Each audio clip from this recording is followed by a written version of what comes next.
tassa bhagavato arahato sama sambuddhassa.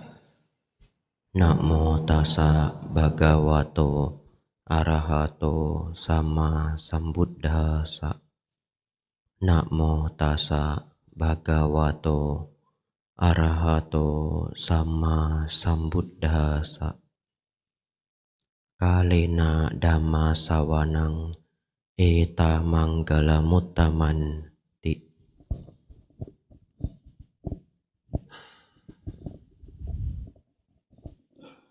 Yang saya muliakan Buddha, Dhamma dan Sangha, pimpinan Puja Bakti, para romo dan ramani, serta Bapak Ibu, saudara-saudari semuanya, selamat pagi, Namo Buddhaya.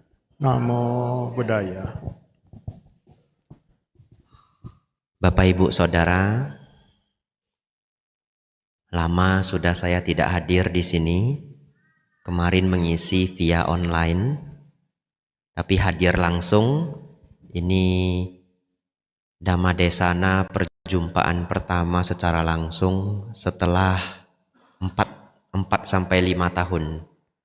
Dulu saya pernah mengisi di sini 1 kali, mungkin sudah 4 atau 5 tahun yang lalu.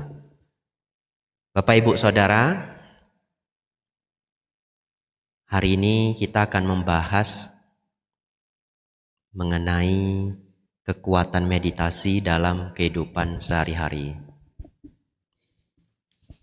Satu kebahagiaan besar kita bisa berkumpul membahas topik yang sedemikian penting di wihara yang sebegitu indah. Tak kenal maka tak akrab. Jadi sebelum mulai barangkali ada yang belum kenal. Nama saya Bhikkhu Abhijato. Domisili saya di Wihara Mendut, dekat Candi Borobudur, dekat Candi Mendut. Nah, agar Bapak Ibu menyadari dan menyukuri, Bapak Ibu Saudara, saya pergi ke banyak sekali wihara di seluruh Indonesia. Jadi wihara-wihara di bawah naungan STI itu lebih kurang seluruh Indonesia ada 500 wihara. Bhikkunya hanya 107. Jadi kalau mau dibagi satu wihara 1 bhikkhu pun enggak cukup. Lalu gimana Bante? Oleh karena itu, ya bapak-bapak cepat-cepat mendaftar ya. Bapak Ibu Saudara, ingin saya beritahu agar bersyukur dan agar menjadi sadar, Wihara Sakyamuni Bali ini sangat-sangat indah. Sangat indah. Sulit menemukan wihara dengan proporsi seindah ini. Dalam artian sangat pas ukirannya, kemudian bahan-bahan pilihannya. Karena ini kayu, di atas juga kayu, soundnya menjadi sangat bagus. Bapak Ibu mungkin tidak menyadari. Lalu dengan wihara seluas ini, tetapi tidak berada di jalan besar. Sehingga tadi kita bermeditasi damai sekali. Tidak banyak suara motor, tidak banyak suara mobil. Kemudian begitu masuk disambut oleh gedung yang semegah ini, lalu ditemani oleh kolam ikan. Wah, desain yang luar biasa bagus. Tadi pagi-pagi jam 4 saya jalan ke depan. Waduh, bagusnya luar biasa. Lalu tanaman, tumbuhan semuanya bagus. Saya pikir ya, kalau boleh memberi ranking wihara terindah, terbaik itu banyak hal yang harus dinilai. Keaktifan umat, keaktifan organisasi, keaktifan para pengurus, romo dan ramani, keakraban, semuanya. Saya pikir Wihara Sakyamuni ini bisa dapat ranking 1. Saya pikir begitu ya. Dan sangat sulit menemukan wihara yang mana hampir semuanya berbaju putih. Luar biasa. Jadi kalau saya datang ke sini senang sekali. Ya. Selain itu Bante, selain yang ranking 1, wihara mana lagi yang bisa ranking Bante? Ya Wihara Mendut tempat saya tinggal ya. Hanya perbedaannya, wihara mendut itu wihara penyepian. Di sana tidak ada puja bakti, tidak banyak umat yang hadir. Sedangkan di sini wihara yang bagus, selain untuk membina diri juga untuk pembinaan. Kalau di wihara mendut tidak ada banyak yang bisa dibina. Tetangga juga semuanya bukan Buddhis. Tetapi seorang biku perlu mengganti suasana. Kalau di tempat penyepian saja, nanti umat Buddha hilang. Seperti yang kemarin saya cerita, di Korea karena bikunya tinggal di atas gunung sampai berpuluh-puluh tahun, ketika turun gunung, umat Buddha sudah pindah agama semuanya. Karena di Mahayana, para biku boleh bercocok tanam sendiri, masak sendiri, bahkan bisa belanja bahan makanan sendiri, jadi tidak dekat dengan umat. Setelah puluhan tahun membina diri di atas gunung, ketika turun agama Buddha tinggal 10%. Ya, agama Buddha di Korea Selatan tinggal 10%.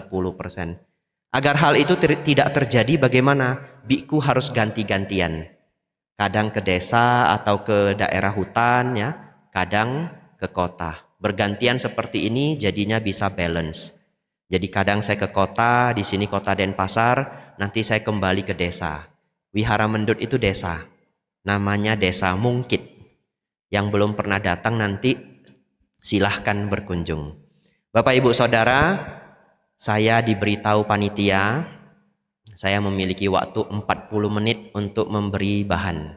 Tapi bahan hari ini khawatir saya cukup banyak dan semua bagian penting.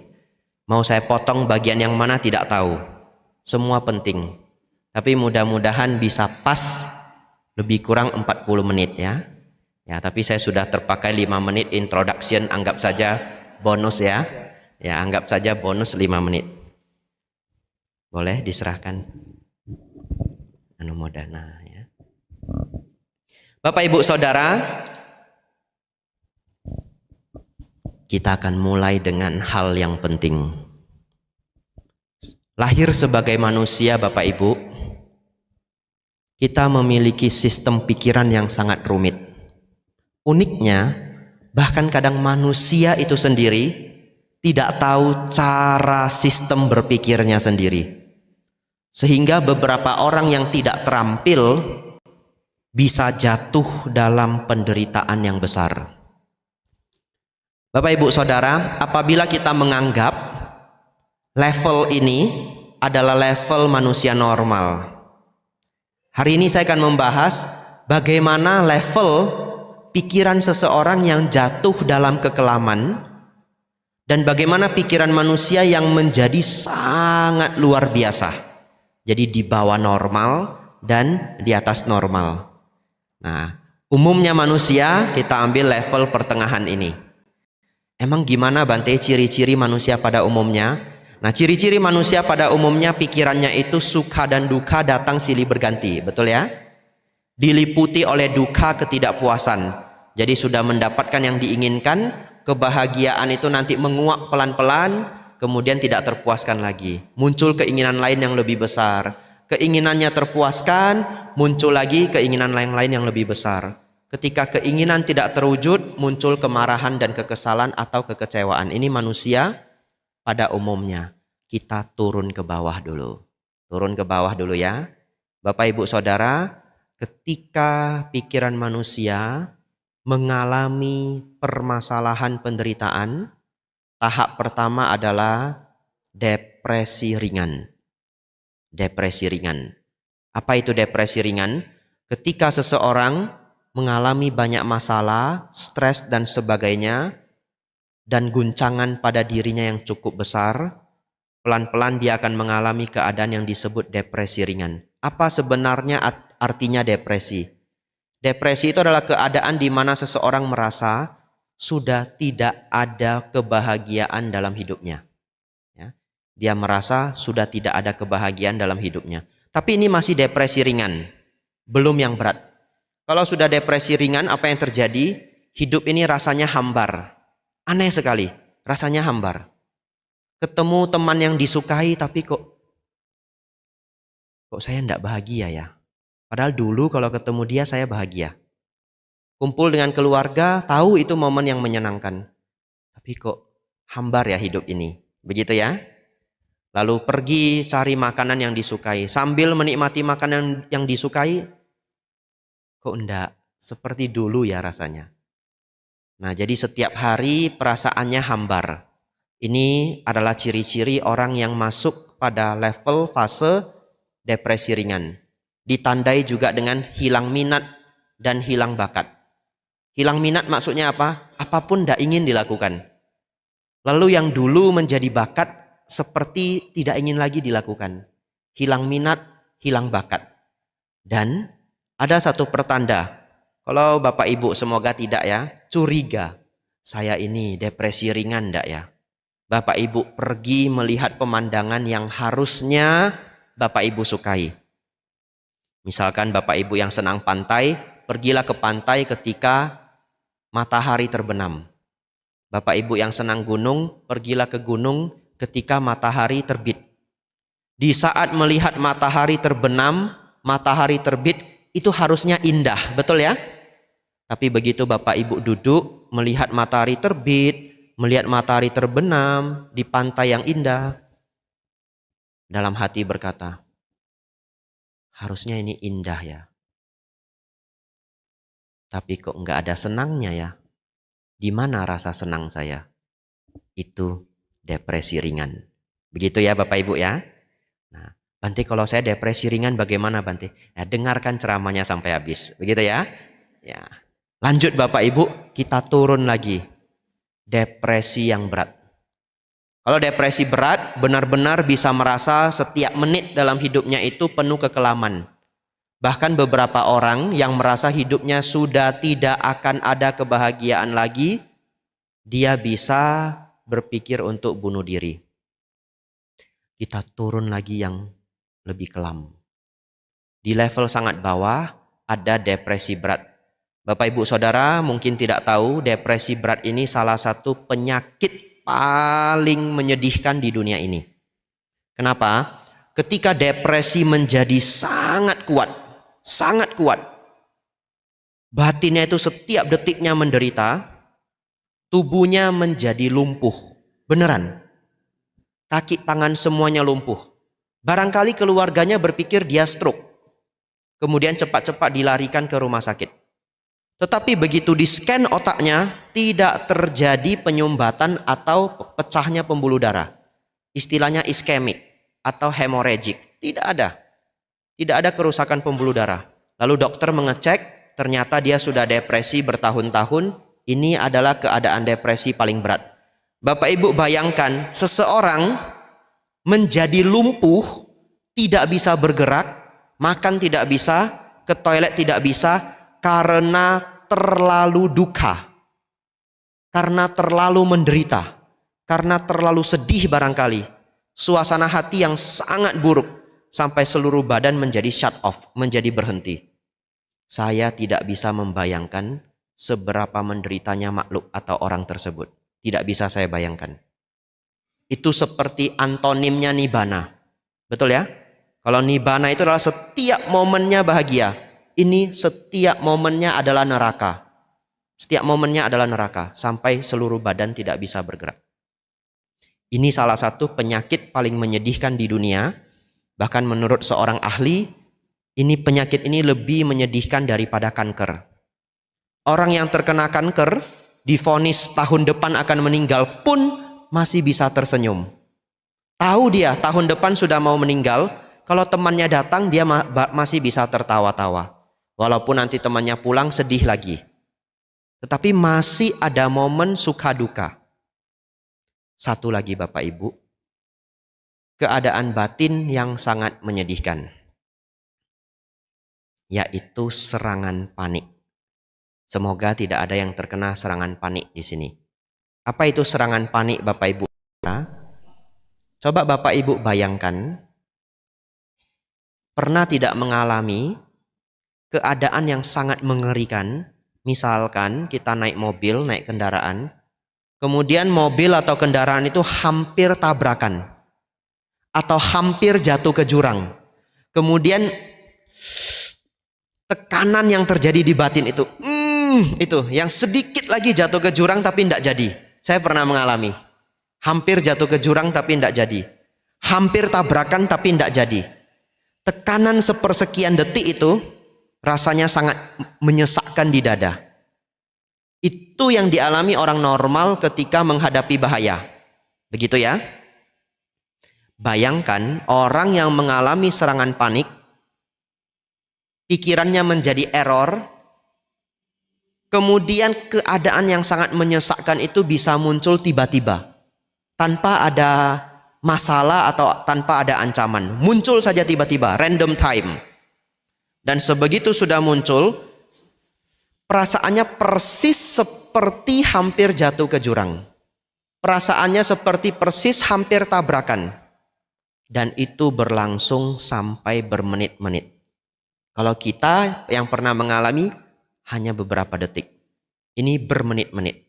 Bahkan mereka yang mengalami serangan panic attack kadang-kadang tidak bisa membedakan ini serangan panic attack atau dia kena serangan jantung. Saking nyeseknya. Nah, ini yang disebut panic attack. Bapak, Ibu, Saudara, saya pikir orang yang mengalami depresi berat, mengalami panic attack, ini adalah keadaan batin yang sangat buruk. Tentu ini semua ada penjelasan medisnya, ketidakseimbangan hormon, gangguan di otak, tapi itu tidak saya bahas hari ini. Karena kalau saya bahas nanti jadi seminar kesehatan. Harus diganti judulnya. Bapak, Ibu, Saudara, sekarang saya pikir Bapak Ibu, kita perlu belajar agar keadaan batin kita tidak turun ke bawah. Betul ya? Karena kalau turun ke bawah, masalahnya sangat rumit. Nanti kehidupan menjadi tidak bermakna.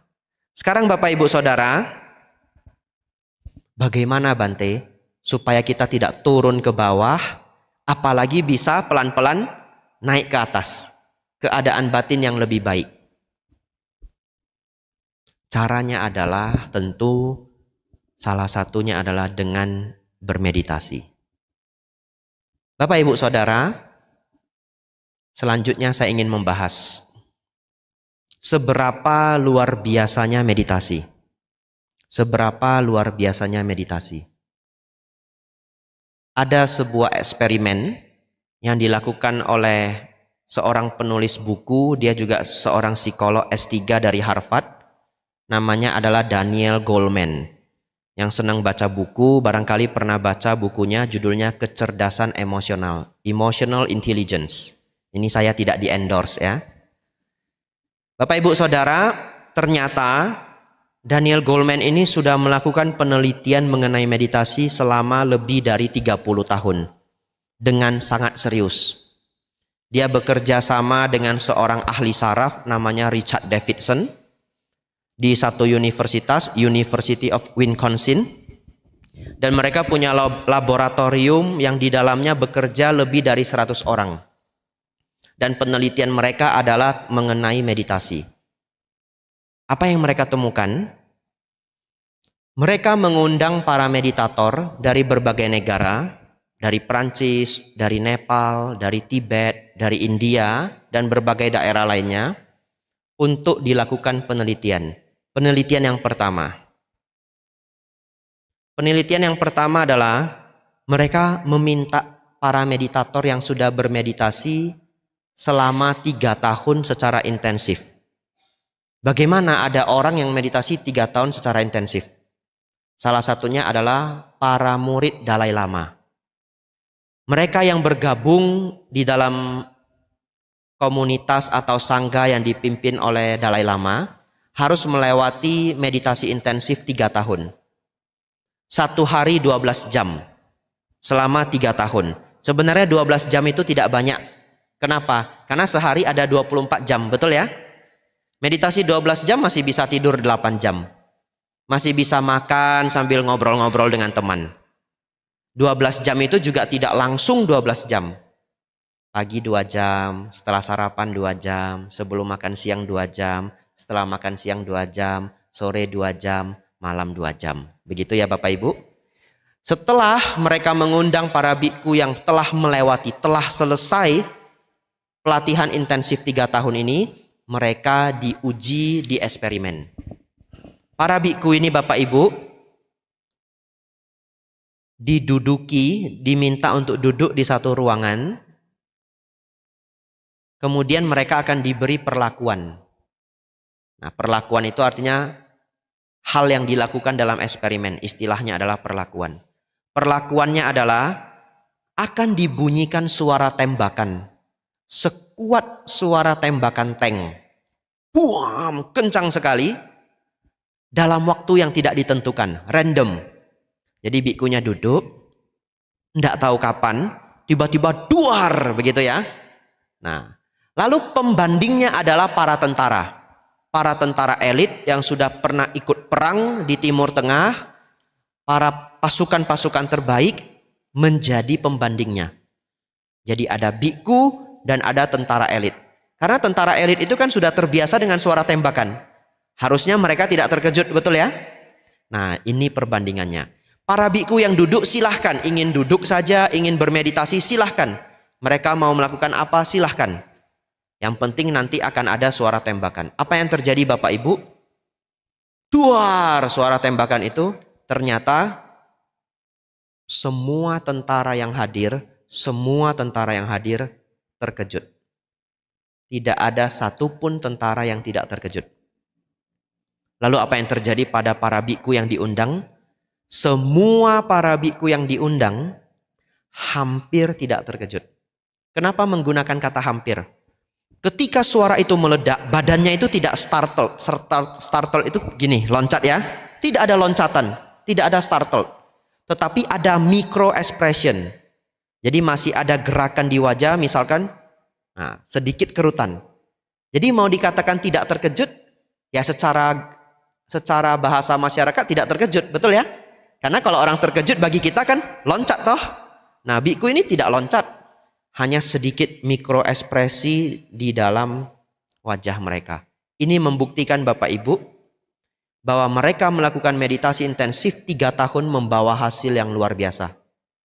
Salah satunya adalah rasa takut menjadi hilang. Karena keterkejutan itu adalah rasa takut. Dan Bapak Ibu Saudara, luar biasanya adalah kalau kita baca suta Bapak Ibu, apa ciri-ciri seorang arahat? Salah satu ciri seorang arahat adalah tidak memiliki rasa takut. Jadi kalau Bapak Ibu ketemu seorang arahat yang tidak perlu dilakukan ya. Ibarat kata seorang arahat ditodong dengan pisau, seorang arahat itu tidak akan meminta tolong. Dia akan pasrah saja. Mati ya mati. Kenapa? Tidak ada ketakutan. Tapi Bapak Ibu nanti setelah selesai makan siang, tidak perlu nodong saya ya. Saya ngaku saja saya belum arahat.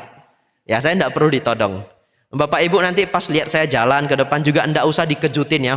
Duar, nanti gitu, tidak usah ya. Bapak Ibu Saudara, hal ini sangat luar biasa. Kenapa? Karena ternyata setelah kita bermeditasi, ada bagian kecil di otak kita namanya amigdala. Ukurannya adalah seukuran kuku. Nanti yang penasaran boleh cek di Google amigdala.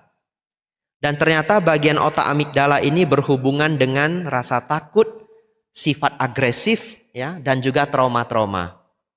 Ternyata bagian amigdala ini menjadi pasif. Menjadi pasif sehingga rasa takut itu berkurang. Artinya yang sangat luar biasa adalah apa yang diungkapkan oleh Sang Buddha ribuan tahun yang lalu, hari ini terbukti secara sains. Sang Buddha mengatakan seorang arahat tidak memiliki rasa takut. Saya percaya para biku yang mengikuti intensif latihan ini barangkali belum arahat. Tetapi pun menunjukkan rasa takut yang sangat minim. Artinya kemajuan luar biasa. Eksperimen kedua Bapak Ibu. Yang ini yang sangat penting. Semoga setelah Bapak Ibu mendengar eksperimen kedua ini nanti jadi lebih rajin bermeditasi. Begitu ya. Ini silakan Bapak Ibu yang penasaran nanti cari di internet. Judul videonya adalah The Remarkable Brainwaves of High Level Meditator. Ya, The Remarkable Brainwaves of High Level Meditator. Karena ini ada rekamannya, Bapak Ibu tidak usah catat. Ya, nanti kapan-kapan ingin cari videonya balik lagi ke rekaman ini. Tapi saya juga hampir selalu lupa dengan judul video ini. Seringnya saya cuma tulis nama channelnya Big Think, berpikir besar. Saya tulis superhuman sama meditation. Nanti muncul videonya. Videonya ada gambar seorang biksu tua yang ditempeli kabel-kabel. Bapak Ibu Saudara, pada eksperimen ini mereka mengundang para bikku yang sudah bermeditasi lebih dari 60.000 jam. Dicatat ya, lebih dari 60.000 jam. Waduh, banyak sekali Bante. Ya, demikianlah adanya ya.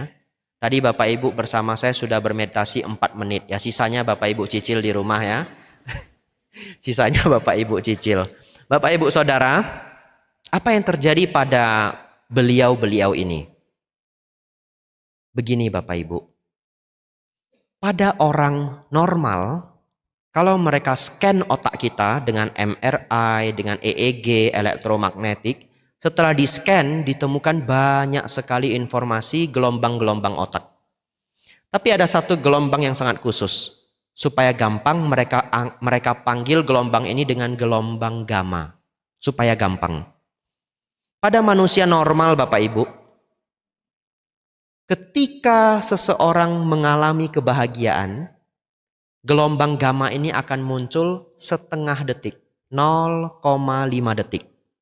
Bagaimana bahagia Bante? Contoh, misalkan kita punya masalah hidup, punya problem, dan kita sudah pikirkan gimana ya jalan keluarnya sampai 1 bulan lebih. Dan setelah kita pikirkan 1 bulan lebih, tiba-tiba satu ketika ketemu solusinya.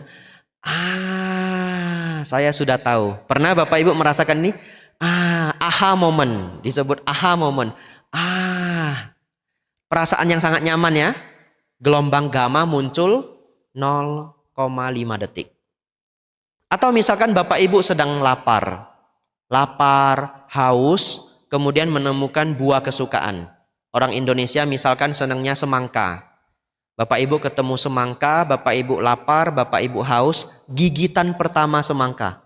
Begitu digigit, rasanya itu gelombang gamma muncul 0,5 detik. Jadi setiap gelombang gamma ini muncul 0,5 detik, ini adalah pertanda otak sedang mengalami kebahagiaan. Kebahagiaan indrawi. Dan ini tidak bisa ditipu, karena ini adalah alat, betul ya? Sudah tidak bisa pura-pura, karena alatnya sedang nyeken otak kita. Bapak Ibu Saudara, apa yang terjadi pada otak meditator kelas kakap ini? Bermeditasi lebih dari 60.000 jam.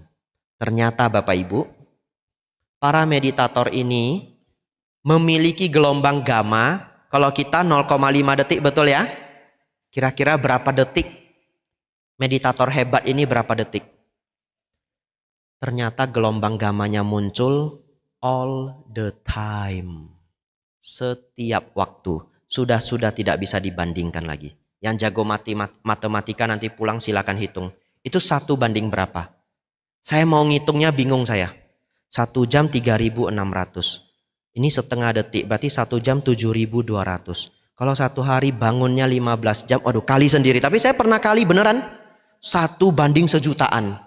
Ternyata kebahagiaan kita enggak ada apa-apanya dibandingkan para meditator kelas kakap. Oleh karena itu dalam Sutta, dalam Tripitaka, Sang Buddha terus mengulang-ulang bahwa kebahagiaan meditasi itu sangat tinggi. Dan hari ini terbukti secara sains. Namun Bapak Ibu mungkin berpikir, adik, enggak apa-apa, anak-anak jalan-jalan enggak apa-apa ya. Ya. Bapak Ibu Saudara, Bapak Ibu mungkin berpikir, hati-hati jatuh. Siapa namanya ini? Enggak apa-apa, enggak usah buru-buru. Ya. Nah, ini namanya berjodoh dengan Dhamma ya. Ya.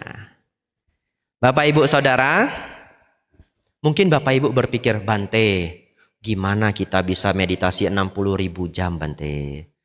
Setengah jam saja lupa Bante. Begitu ya? Bapak Ibu Saudara jangan khawatir. Mereka melanjutkan eksperimennya.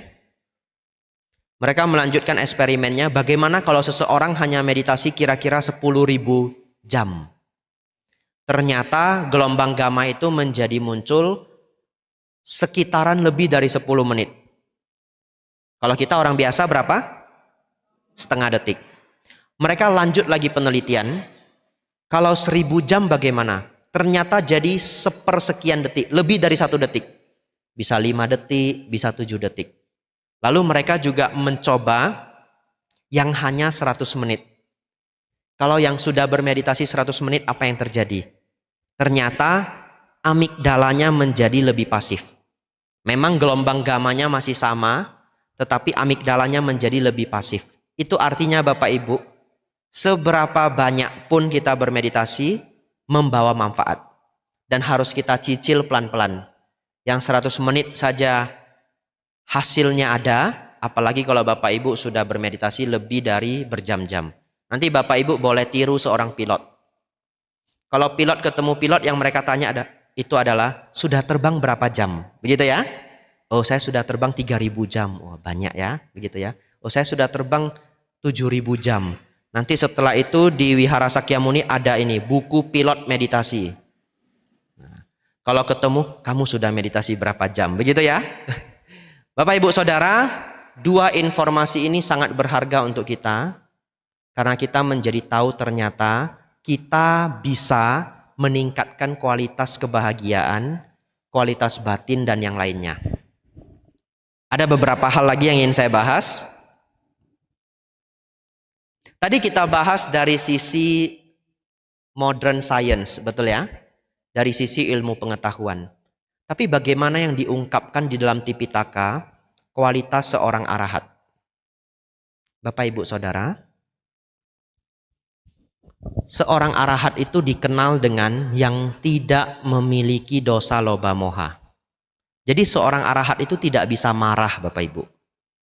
Tidak bisa marah. Bahkan dalam sutta diungkapkan, walaupun tangannya digergaji, kakinya digergaji, seorang arahat tidak akan marah. Itulah kualitas batin seorang arahat. Tapi Bapak Ibu Saudara, tidak memiliki kemarahan itu beda dengan menahan marah, betul ya? Kalau menahan marah, banyak orang yang bisa. Sudah jengkel di sini tapi masih senyum. Ya, enggak apa-apa, begitu ya. Nah, tapi marah di sini, apalagi kalau jualan, begitu ya. Apalagi kalau dagang, enggak boleh marah. Itu namanya menahan marah. Walaupun menahan marah pun sudah sangat baik. Karena marah itu tidak dieksekusi. Tapi seorang arahat memang tidak ada kemarahan.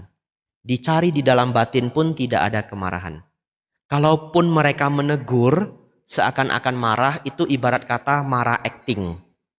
Batinnya tidak ada kemarahan sedikit pun. Karena walaupun Sang Buddha seorang arahat, beliau masih menegur para biku. Kalau biku melakukan kesalahan, beliau akan menegur. Dan di sutta itu ditulis, dan Sang Buddha marah. Tapi marah di sini tidak ada kemarahan. Seperti hanya acting marah, agar orang itu mau bergerak. Bapak Ibu Saudara, yang kedua, seorang arahat itu tidak bisa bermimpi. Tidak bisa bermimpi. Kenapa? Karena batinnya sudah tidak bocor. Pikirannya sudah tidak bocor. Pikiran manusia masih bocor. Bapak Ibu ngomong dengan diri sendiri, memikirkan ini dan itu. Dan gambaran dalam batin kita itu random. Kadang-kadang bisa tiba-tiba mikir yang aneh-aneh. Nah, itu yang disebut bocornya pikiran. Bahkan bocornya pikiran ini setelah kita tidur menjadi mimpi. Tapi seorang arahat tidak ada mimpi. Oleh karena itu Bapak Ibu, kalau satu ketika ada seorang pertapa mengunjungi Wihara Sakyamuni dan mengaku, saya sudah arahat. Begitu ya? Gimana caranya mengecek salah satunya? Bapak Ibu jangan todong dengan pisau ya. Bapak Ibu nanti kena pasal. Diajak ngobrol Bapak Ibu. Diajak ngobrol. Pertapa, saya minggu ini banyak bermimpi. Mimpi ketemu pertapa beberapa kali. Misalkan begitu ya. Atau mimpi apa yang memang sebenarnya Bapak Ibu alami. Lalu tanya, pertapa dalam bulan ini mimpi apa? Oh, saya mimpi datang ke Wihara Sakyamuni. Ketahuan ya. Arahat KW Bapak Ibu ya. Seorang arahat tidak bisa bermimpi. Nah, Bapak Ibu Saudara, seorang arahat tidak ada dosa loba moha, tidak ada rasa takut, tidak bisa kecewa, tidak bisa kesal, ya, tidak ada duka, batinnya senantiasa bahagia, tidak bisa bermimpi. Luar biasa Bapak Ibu. Terakhir, bagaimana agar Bapak Ibu bisa memiliki kualitas seperti halnya para meditator-meditator hebat tadi, dan juga mendapatkan kualitas-kualitas yang menuju pada kualitas seorang arahat. Tentu tidak seperti seorang arahat, tapi kita meniru arahat saja dampaknya luar biasa, betul ya? Meniru apa yang hebat, kita akan mendapatkan hal yang hebat. Yang pertama, saya menyarankan Bapak Ibu praktek meditasi setiap pagi. Kalau bisa 10-15 menit enggak apa-apa. 10-15 menit, tapi setiap hari. Setiap hari. Yang sulit adalah setiap hari. Bante, setiap hari saya belum bisa. Setidak-tidaknya 3 kali seminggu. Yang sulit itu adalah dibuat menjadi konsisten. Tapi itu yang membawa hasil. Itu sangat membawa hasil. Tapi kenapa harus pagi, Bante? Nah, karena Bapak Ibu Saudara akan menghadapi dunia ini. Jadi kalau Bapak Ibu setiap pagi bermeditasi 10-15 menit, maka pada hari itu perasaan emosi Bapak Ibu lebih terkendali. Sehingga ketika ke tempat kerja, ketika menghadapi teman kerja, ataupun di sekolah, di kampus, batin menjadi lebih tenang. Jadi itu sangat positif. 15 menit setiap pagi sebelum beraktivitas. Meditasi apa, Bante? Saran saya, meditasi Anapanasati. Tapi kalau Bapak Ibu punya objek meditasi kesukaan Bapak Ibu, silahkan. Tetapi salah satu saran saya adalah mengembangkan Anapanasati. Kenapa? Nanti ada lanjutannya. To be continue. Salah satu hal juga adalah, satu ketika Bante Ananda bertanya kepada Sang Buddha, Bante, apa yang Bante praktekkan sebelum mencapai pencerahan dan setelah mencapai pencerahan? Apa yang Sang Buddha jawab? Sang Buddha menjawab, sebelum mencapai pencerahan, saya mempraktekkan Anapanasati. Setelah mencapai kebudaan, saya mempraktekkan Anapanasati. Jadi Anapanasati ini disebut objek meditasi yang paling dipuji Sang Buddha. Ana itu artinya nafas masuk. Pana artinya nafas keluar. Makanya sila pertama namanya Panatipata. Artinya tidak melenyapkan yang bernafas keluar. Nah, apa yang bernafas keluar itu makhluk hidup. Ya, ana, nafas masuk. Pana, nafas keluar. Sati, perhatian. Bapak Ibu Saudara, Anapanasati ini adalah meditasi terbaik untuk mengembangkan meditasi ketenangan, samatha. Tapi Bapak Ibu tidak perlu khawatir. Bante, saya harus praktek samatha atau vipassana. Keduanya harus dipraktekkan. Tidak bisa kurang, tidak boleh tawar. Kenapa? Dalam sutta ditulis, ada satu sutta di mana Bante Ananda mengungkapkan. Saat itu, Sang Buddha sudah Mahaparinibbana. Sehingga kalau ada para bhikkhu yang mencapai kearahatan, mereka akan datang dan lapor ke Bante Ananda. Dan dari semua yang dikumpulkan oleh Bante Ananda mengungkapkan demikian. Semua yang mencapai arahat datang padaku, dan mereka mencapai arahat melalui 4 cara. Yang pertama, mempraktekkan samatha, kemudian vipassana. Yang kedua, mempraktekkan vipassana, kemudian samatha. Yang ketiga, mempraktekkan samatha dan vipassana bersamaan. Yang keempat ini sangat rumit. Jarang dibahas di dalam Theravada, tapi banyak dipraktekkan di dalam meditasi Zen Buddhism, aliran Jepang. Ya, yang nomor 4 ini apa? Dia merenungkan aku, muncul kegelisahan. Melenyapkan kegelisahan, mencapai kearahatan. Jadi di dalam sutta, Bante Ananda mengungkapkan 4 cara pencapaian arahat. Oleh karena itu Bapak Ibu Saudara, Bapak Ibu mempraktekkan yang mana dulu tidak masalah, tapi Bapak Ibu tetap harus mengembangkan keduanya. Bante, kalau Sang Buddha gimana Bante? Begitu ya? Saya selalu kembali pada panutan kita Sang Buddha. Saya pikir mengikuti apa yang dipraktekkan Sang Buddha adalah salah satu jalan yang paling aman. Dari sedemikian banyak cara yang sudah kita pelajari di era modern ini. Karena zaman sekarang beda guru bisa beda teknik. Sangat membingungkan. Jangankan umat Buddha, bhikkhu juga ikut bingung Bapak Ibu. Jadi apa yang saya lakukan? Kembali pada panutan. Sang Buddha ternyata mempraktekkan samatha dulu, kemudian vipassana. Beruntung. Kemarin saya sudah buat pelajaran Baya Berawa Sutta. Di sini siapa yang hadir kemarin? Wah, rame ya. Nah, kemarin kita belajar Bodhisatta mengembangkan jana pertama, jana kedua, jana ketiga, jana keempat. Kemudian Tewija, melihat kehidupan lampau, melihat keterkaitan kehidupan, melenyapkan asawa. Bapak Ibu Saudara, pencapaian jana 1 sampai jana 4 adalah samatha. Tewija adalah vipassana. Jadi Sang Buddha mengembangkan samatha dulu, kemudian vipassana. Bagi yang belum mendengarkan Dhamma Class kemarin tapi tertarik, mungkin nanti akan dirilis rekamannya oleh channel Wihara Sakyamuni. Nanti silakan cari di channelnya. Oleh karena itu Bapak Ibu, ini saran singkat saya. Prakteklah anapanasati atau meditasi yang lainnya silahkan yang Bapak Ibu sukai 10-15 menit sehari.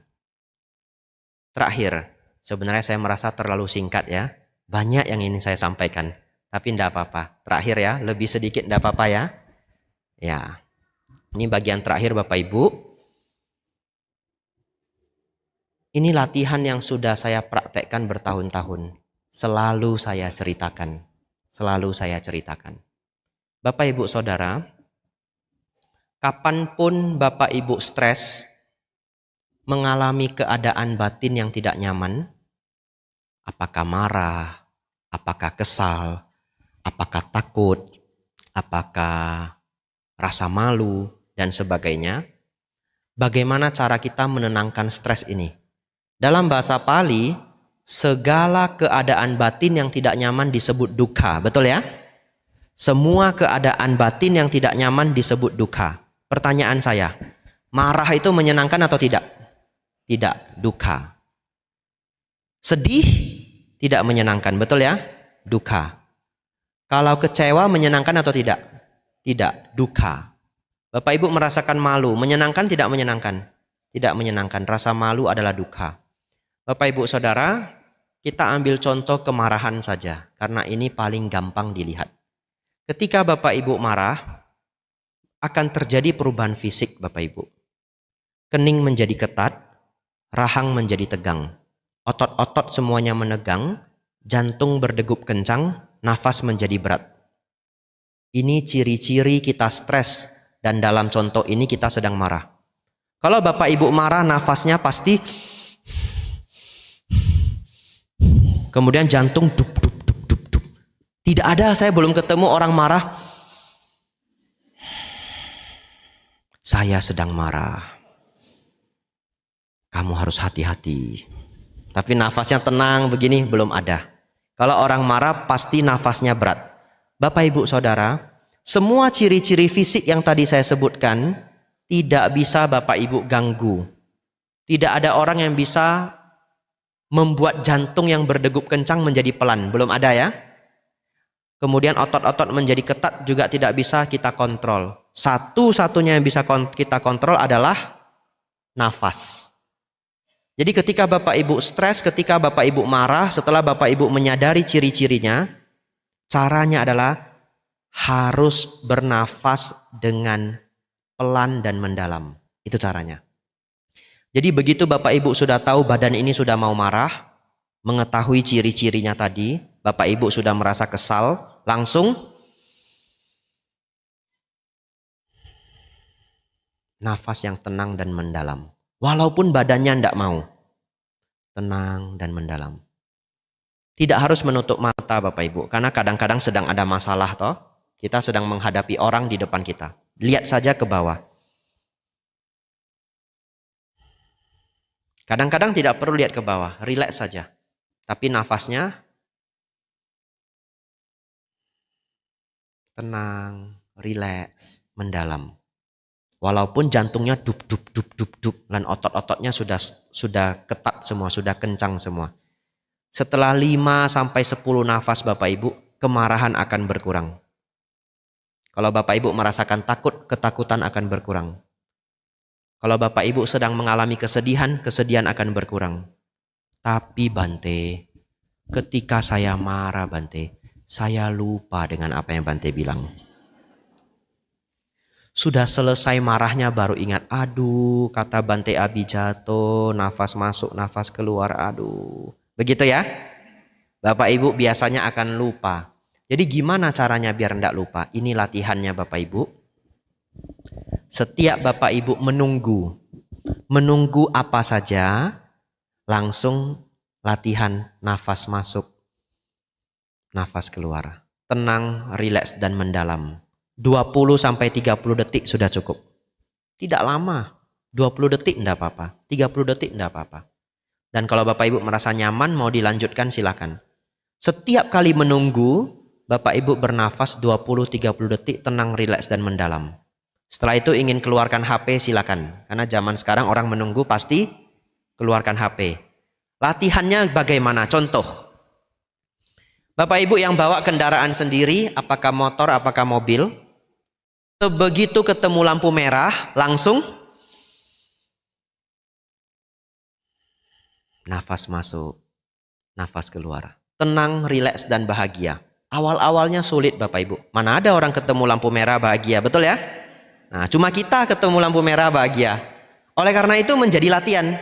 Setiap ketemu lampu merah, nafas masuk, nafas keluar. Lama-lama kita menjadi senang. Setiap lampu merah saya bisa beristirahat, membahagiakan batin sejenak, melihat nafas yang indah. Bapak Ibu belanja ke pasar, beli sesuatu di mall, kadang-kadang sudah pesan harus nunggu, betul ya? Sebegitu sudah pesan harus nunggu, begitu nunggu langsung nafas masuk, nafas keluar. 30 detik cukup, 20 detik cukup Bapak Ibu. Hanya menjadi kebiasaan. Bapak Ibu ngantrinya 20 orang di depan Bapak Ibu. Kalau orang lain nggak tahu, ada yang kesal, ada yang bosen ya. Bapak Ibu sebegitu ngantri langsung nafas masuk, nafas keluar. Jangan tutup mata Bapak Ibu, nanti kelewatan. Depan jadi kosong Bapak Ibu. Ya, Anda usah nutup mata, lihat di bawah saja. Nafas masuk, nafas keluar. 20 detik, 30 detik cukup. Mau keluarkan HP silahkan. Kalau Bapak Ibu latih seperti ini, ketika Bapak Ibu marah, ketika Bapak Ibu stres, ditelepon oleh orang lain memberikan kabar buruk, secara otomatis langsung nafas masuk, nafas keluar. Nanti Bapak Ibu kerja di tempat kerja, ketemu orang yang tidak disukai Bapak Ibu. Orang yang tidak disukai itu sakti Bapak Ibu. Jaraknya 10 meter nafas kita sudah sesak. Ya, dia masih di sana, jaraknya masih 10 meter, 15 meter. Begitu lihat dia kita sudah sesak kita sudah. Lalu dia mendekat toh. Ya, tapi Bapak Ibu jangan begini ya. Begitu dia lewat langsung 1 kali. 10 menit lagi dia balik, dia lewat 2 kali. 3 kali. Nanti pas ketiga kali dia nanya, "Kamu kenapa? Setiap saya lewat kenapa? Kamu mendesah nafas seperti itu kenapa?" "Enggak, kata Bante Abijatto, nafas masuk, nafas keluar." Begitu jangan ya. Itu namanya pertanda kebencian ya. Tidak, rileks saja nafasnya untuk mengurangi kemarahan. Bapak Ibu Saudara, silakan praktekkan ini dalam kehidupan sehari-hari. Pengalaman saya setelah 4 bulan ini menjadi kebiasaan. Bahkan setiap saya menunggu apapun, refleks saya adalah nafas masuk, nafas keluar. Ini terakhir contoh, karena saya sudah lewat jam ini. Sudah kelebihan jatah saya. Belum ya? Oh. Nah Bapak Ibu Saudara, misalkan kadang-kadang Bapak Ibu pergi ke rumah makan, diantar makanannya tapi tidak ada sendoknya. Misalkan saja ya. Begitu tidak ada sendok garpu, Bapak Ibu manggil orangnya, "Mas, sendoknya ndak ada." "Oh ya maaf Pak, maaf Bu, saya ambilkan." Begitu dia jalan Bapak Ibu langsung nafas masuk, nafas keluar. Ini miracle Bapak Ibu, keajaiban. Bapak Ibu mungkin tidak percaya, nanti praktekkan. Bapak Ibu akan merasa sangat aneh. Hal-hal yang membuat orang lain kesal tidak membuat Bapak Ibu kesal. Aneh sekali. Aneh sekali. Setiap hal yang tidak terduga terjadi, tidak ada kekesalan. dikembangkan terus bersamaan dengan meditasi, semuanya akan meningkat. Tidak bisa saya jelaskan lebih. Kalau satu hari kita ingin belajar tentang khusus tentang meditasi, kita buat topiknya atau kita membuat retreat. 40 menit, 50 menit benar-benar tidak cukup. Bapak, Ibu, Saudara, sekian apa yang bisa kita pelajari hari ini. Semoga membawa inspirasi untuk Bapak Ibu semua. Semoga membawa manfaat untuk Bapak Ibu semua. Semoga Bapak Ibu Saudara semakin maju dalam dhamma, semakin maju dalam kehidupan. Sabbe sata bhavantu sukhitata. Semoga semua makhluk hidup berbahagia. Sadu, sadu, sadu.